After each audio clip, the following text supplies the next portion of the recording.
Let's get to our first question. And this comes from Lyndon from McBurney's Chartered Accountants and Business Advisors. And his question is, how do we prevent jobs from going over budget? Please welcome Lyndon.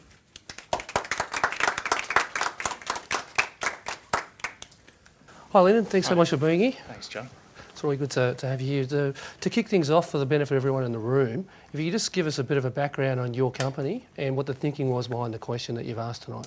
Sure, John. Our company, McBurney's Chartered Accountants, has been around for a long time, since 1928. Wow, that is a while. It, Yeah, and it's been through it. I wasn't one of the founding partners. Thank goodness.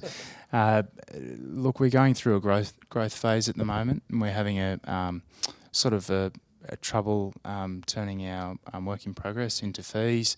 And what we're finding is the workload is being done by the senior staff members to please existing customers, causing cost overruns on job budgets, and I guess the thinking behind the question was, we've got a problem. I'd like to talk to somebody about it. Okay, great.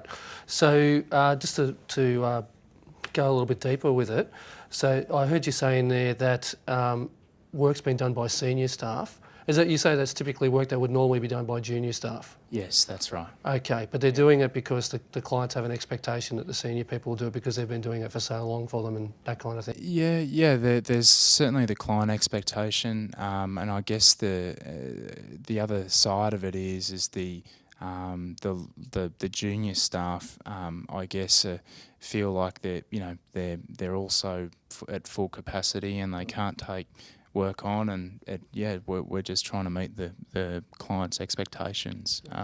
And are you hiring more people as you go? Is the staff growing much, or is it growing in line with the workload? No, it hasn't. Were you had more capacity previously, did you? And you've just going past the filling point, are you? Yeah, I feel like we did. In some ways, I guess we've. We probably had maybe one extra person per team. There's been a bit of attrition, as I think about it. But still, we feel like technology is getting better to provide our service. Why aren't we able to? Why isn't the output able to sort of keep up with that? Okay, and is it generally accepted from the senior people in your team that something needs to change operationally to make things run a bit more smoothly? Yeah. I guess the senior people are sort of like, like I'm working, hard, and harder than I have before, but where do I go here? Like I'm getting tired. I need to be paid more. I need to, there's a lot of, I guess, it's starting to get tired rather than just the odd sort of job where you might need to stick around for an extra hour or two to meet the client deadline. It's like that's where the norm is. So I guess the question, where they're at is well, I actually want to be paid more because this is a full-time, gig. Okay.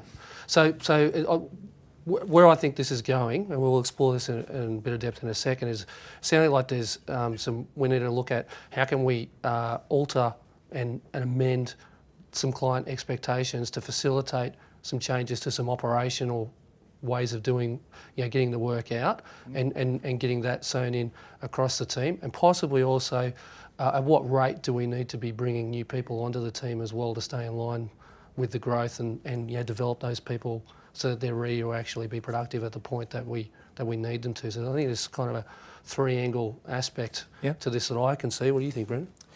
Yeah, look, it's a great question, Lyndon. I guess for me, it's very much there's a process element to it, to operations and being highly productive and highly much more efficient, and there's also the people element.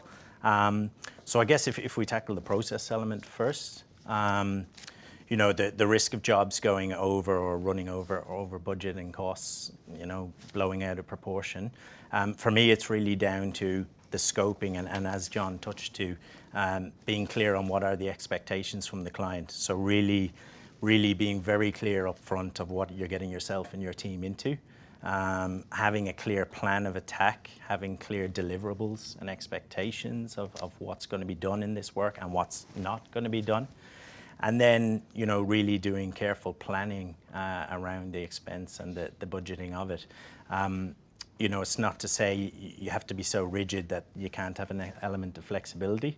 You know, if you can say, well, we agreed to do this piece of work, but actually as we go through the scoping and get into your business a bit more, then there's added value we can give to the customer, then, you know, for sure, the customer might be willing to pay more to get more value.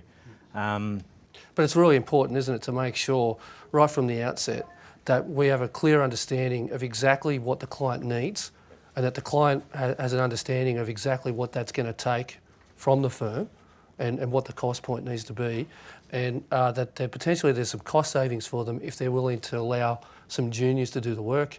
And if they choose that they want the seniors, then they're also choosing a higher rate. And it's having that conversation up front that's going to facilitate a lot of that. Yep. But I guess it comes down to really getting a very clear understanding of you know, what are the different services that they're actually asking for, and what's the time spent on that, because it is really time billing in an industry like yours. You may package it up and sell it as a fixed fee thing, but it's got to be based on how much of our resources are actually going to take to deliver any particular thing, and they've got to agree to that up front, as opposed to, or at least they'd be able to see that there's a point along the way where we're going to review and see whether or not we're able to deliver this within the forecast time frame. Yeah. So, but I think the other angle that we explored there too was about getting the necessary buy-in internally as well.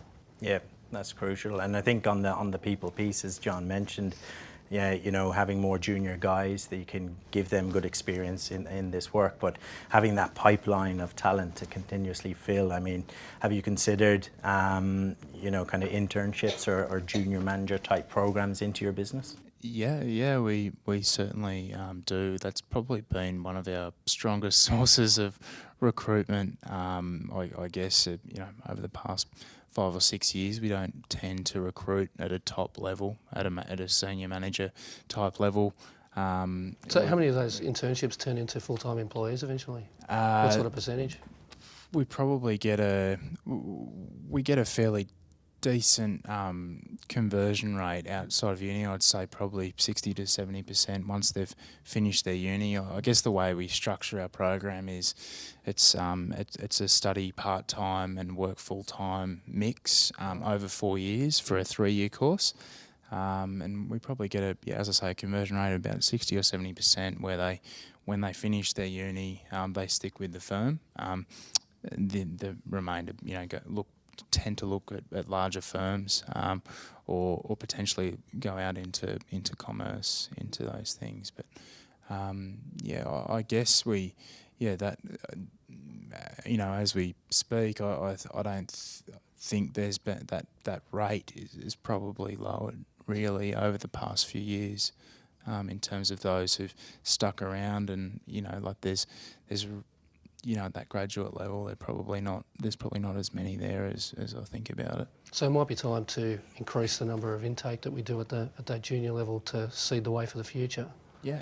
Okay. I think so. So that's one thing that we can look at as a takeaway. I think the other thing that we've touched on a few times tonight that's worth bearing in mind is at that discovery level, at the first point where the client is talking to you about the piece of work that they want to get done, and actually, you know, a ready reckoner tool could be something that you could introduce around that helps you very accurately estimate exactly what it's going to take from a firm resource standpoint, and be able to give them a very clear indicator of what the cost is going to be for you to be able to deliver it in a way that still gives you a profit at the end. Yeah, sure. And actually getting the customer to agree to that up front, so you can actually get it done properly. And if they have some sort of comeback on you around that, you just deliver that idea. You say, well, look, you've been using senior people all this time. You don't have to. This work can get done by junior people being overseen by those senior people. Yeah, sure. Yeah. It's very interesting. Thank you. You're very welcome. Thanks for being here. Please thank Lyndon.